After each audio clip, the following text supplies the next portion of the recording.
Hello guys, මේක තමයි 18 වෙනි වීඩියෝ එක React Native Mobile Development Video Tutorial Series එකේ.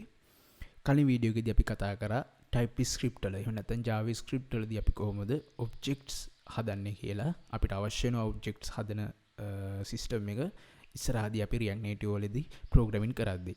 හරි, එතකොට කලින් අපි introduction එකක් බැලුවා.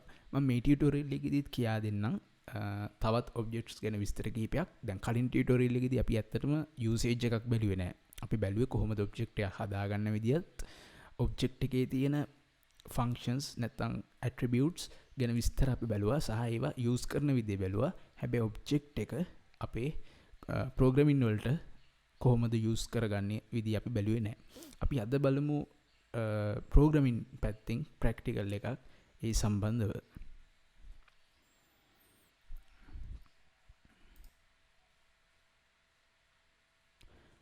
හරි, මම යනවා මෙන්න මේ විදිහේ එක්සැම්පල් එකකට.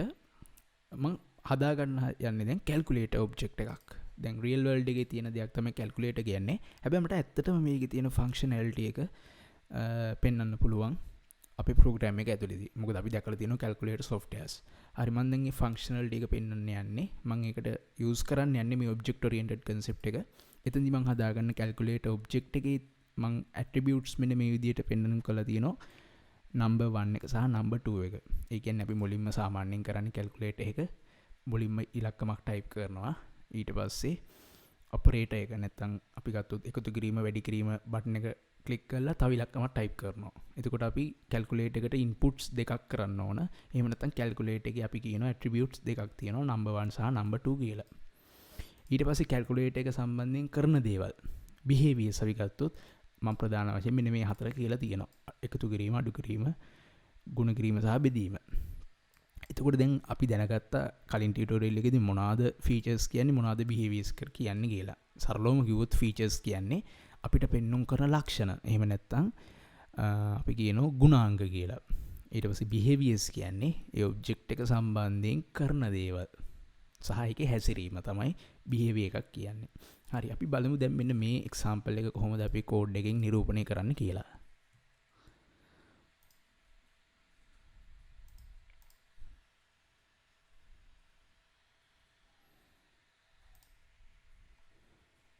හරි, මම දැන් code එකේ ඒ කියපු calculate object එක හදන්න යන්නේ. මම ඒකට හදන්නම් මුලින්ම constants variable එකක්. එහෙම නැත්නම් මට පුළුවන් මම තාම const කෙනෙක් කියලා දෙලා නැති හින්දා මම හදන්න.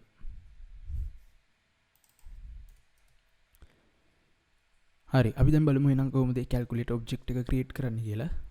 මම මුලින්ම create කරන්න variable එකක් cal කියලා variable එකක් create කරන්න. ඊට පස්සේ මම හදනවා calculate object එක මේ විදිහට. එතකොට මුලින්ම ගත්තොත් calculate object එකේ තියෙන attributes දෙකක් number 1 ඊට පස්සේ number 2.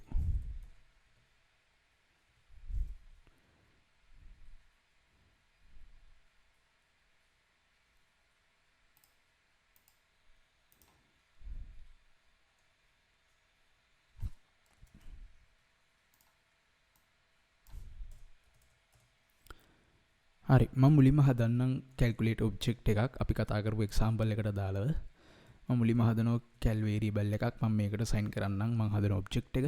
එතකොට object එකක් හදන්න අපිට use කරන්න පුළුවන් curly bracket දෙකක්. මුලින්ම අපි තියෙනවා number 1 එක. number 1 එක අපි හිතමු පටන් ගන්නකොට 0යි.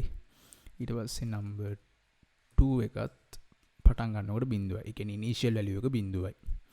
ඊට පස්සේ මම හදනවා මට අවශ්‍යයි behaviors හතරක් මේකේ තියෙනවා. මම දැනට හදන්නම් additional සහ subtraction කියන addition සහ subtraction කියන behaviors දෙක විතරක්.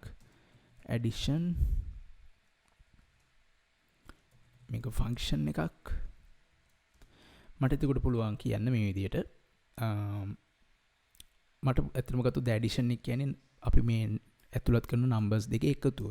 එහෙනම් මම console එකක් දාලා print කරනවා number 1 එකතු කිරීම number 2 කියලා.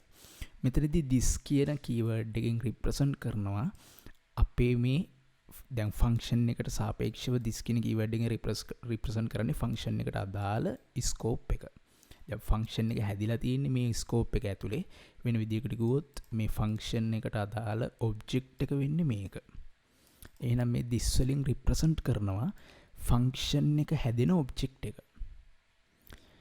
ඒක idea එකක් උඩට දාගන්න ඕන. this කියන එකෙන් represent කරන්නේ මෙන්න මේ function එකට අදාළ මේ function එක හැදිලා තියෙන object එක. එතකොට දැන් මේ object එකට තමයි function එක අයිති. එහෙනම්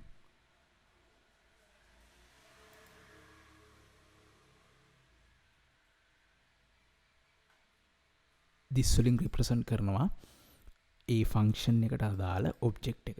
එතකොට this dot number 1 කිව්වහම එතනින් කියනවා මේ object එකට අදාළ number 1 කියන එක. මම example එකක් මේ විදිහට කියන්නම් මේ this කියන keyword එක ගැන. මම කලින් tutorial එකේදී කියා දුන්නා number 1 කියන එක කොහොමද print කරන්න කියලා cal object එකට අදාළ. එතෙන්දී අපි කරේ cal dot number 1 කියලා print call කරා. එතකොට දැන් මේ function එක ඇතුළේදී අපිට cal කියන variable එක අවශ්‍ය වෙන්නේ නැහැ number 1 call කරන්න. මොකද ගොත් මේ function එක සහ number 1 දෙන්නම ඉන්නේ එකම object එක ඇතුලේ.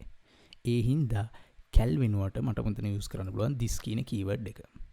එතකොට this වලින් represent වෙනවා මේ function එකට අදාළ object එක. හැබැයි මේක use කරන්න පුළුවන් වෙන්නේ මේ function කියන keyword එකෙන් හදන function වල විතරයි. තවත් function type එකක් තියෙනවා arrow functions කියලා. ඒකෙදි වෙනස් වෙනවා. මම ඉස්සරහදී ටියුටෝරියල් එකේදී functions ගැන වෙනම කරද්දී ඒක කියන්නම්. දැනට idea එකක් ගන්න this කියන keyword එකකින් පුළුවන් function එකට අදාළ object එක access කරන්න. එහෙනම් මම ඊළඟට කියලා දිනවා this.number1 කියලා number 1 එක සහ number 2 එකතුව print කරලා තියෙනවා. හරි ඊට පස්සේ මම මේ විදිහටම කියන්නම් subtract එකත් subtraction function එතකොට addition කියන්නේ ඇත්තටම එකතු කිරීම subtraction කියන්නේ අඩු කිරීම. මම මේ console එක මාර ගන්නම් number 1 වලින් අඩු කරනවා number 2. හරි එතකොට අපි example එක ගත්තොත් addition subtraction දෙක විතරක් මම දැන් use කරනවා. මම එතකොට ඔයාලට මේවා තනියම implement කරගන්න පුළුවන් multiplication සහ division කියන functions දෙක. හරි ඊට පස්සේ ඊළඟට මම කරන දේ තමයි මම හදාගන්නම් බටන් එකක්.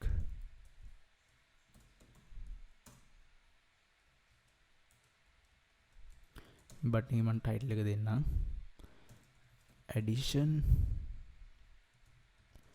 ඊට පස්සේ මම හදනවා අලුතෙන් function එකක් බටන් එකේ on press event එකට function add number.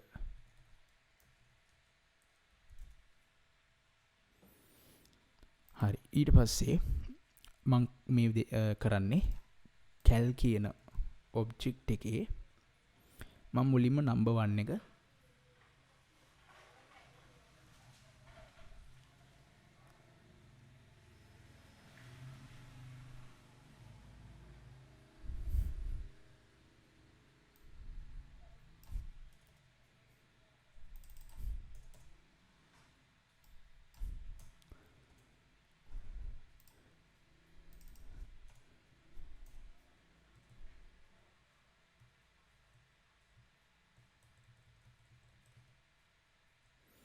හරි ඊට පස්සේ මම හදනවා බටන් එකක්.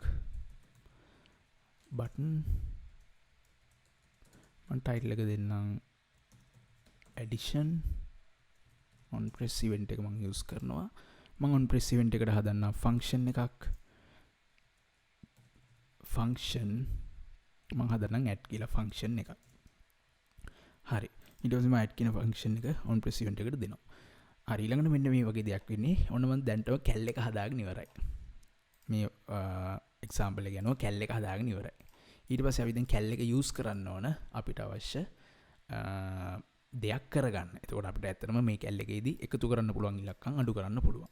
එහෙනම් මම මෙන්න මේ විදිහටයි දැන් cal එක අපි use කරන්නේ. දැන් cal එක තියෙනවනේ මෙතන. මම එතනදී කියනවා මුලින්ම cal dot number 1 දැන් අපි පළවෙනි number එක මුලින්ම assign කරන්න ඕන. හිතන්න මට අවශ්‍යයි එකතුව අපි හිතමු 30 සහ 40 කියන ඉලක්කම් දෙක එකතු ගන්න ඕන. මේක තමයි මට cal එකට කියලා කරගන්න ඕන. එහෙනම් මම කියනවා number 1 එක 30යි cal dot number 2 එක 40යි. ඔන්න මම නම්බර්ස් දෙක කැල් එකට කිව්වා. ඊළඟට මම කියනවා cal.addition. මට addition function එකෙන් පුළුවන් මේ දෙන්නම එකතු කරන්න. හරි මම දැන් මේක save කරන්න. save කරලා ඊට පස්සේ මම මේ බටන් එක පාරක් ක්ලික් කරන්න. හරි එතකොට අපිට එනවා එකතුව 70යි කියලා. එතකොට අපි දැනටම cal object එක හදාගෙන තියෙන්නේ. මං add කියන බටන් එකේදී කවදාකවත් 30 සහ 40 එකතු කරන්න ගියේ නෑ. ඒ process එක වෙන්නේ addition කියන function එක ඇතුළේදී. මං add කියන බටන් එකේදී ඇත්තටම කරලා තියෙන්නේ number 1 සහ number 2 කිව්ව එක විතරයි. number 1 සහ number 2 කියලා add කරන command එක දුන්නා. එතකොට add කරන command එක දුන්නාම ඒ addition process එක වෙන්නේ addition කියන function එක ඇතුලේ. හරි මම මේ විදිහටම කියන්නම් subtraction එකත්. හරි මම මේක save කරනවා. ඊට පස්සේ අපි බලමු මම මේක පාරක් reload කරන්න. හරි මම කියනවා මම මේ බටන් එකම click කරන්න. එහෙම නැත්නම් තව බටන් එකක් දාලා ඕනනම් වෙනම function එක call කරන්නත් පුළුවන්. හරි එතකොට අපිට එනවා addition එක 70යි subtraction එක ඍණ 10යි කියලා එනවා. එතකොට මේ ඇත්තටම තියෙන්නේ real time example එකක් අපිට object use කරන්න පුළුවන් විදියක් programming වලදී. එක කැල් එකයි අපි හදාගත්තේ. ඒ එක කැල් එකකින් අපිට පුළුවන් කැමති විදිහේ දේවල් කරන්න. ඒ කියන්නේ අපිට දැන් 30 40 විතරක් නෙමෙයි. මම තව example එකකට යන්නම්. දැන් පළවෙනි කැල් එකේ operation එකෙන් මම කරන්නේ 30යි 40යි එකතු කරන එක. මම දෙවෙනි operation එකේදී අපි හිතමු මට අවශ්‍යයි 50න් 10ක් අඩු කරන්න. එහෙනම් මම කියන දේ තමයි ඊළඟට the addition එක කරාට පස්සේ මම ඊළඟට කියනවා number 1 එක 50යි number 2 එක 10යි මට ඕන subtraction එකක් වෙන්න. ඊට පස්සේ මම මේක save කරලා බලමු print කරලා run button එක click කරලා පළවෙනියටම එනවා 70යි කියලා addition එක ඊළඟට එනවා 40යි කියලා subtraction එක. හරි එතකොට මේ තියෙන real time example එකක් අපිට object use කරන්න පුළුවන් වෙන විදිහේ අපි ඊළඟ tutorial එකේදී මම කියා දෙන්නම් කොහොමද object එකක් create කරන්න අපිට class use කරන්න පුළුවන්. අපි class කියන දේ use කරන්න පුළුවන් අපිට object එකක් create කරන්න. මම classes ගැන කියා දෙන්නම් ඊළඟ tutorial එකේදී.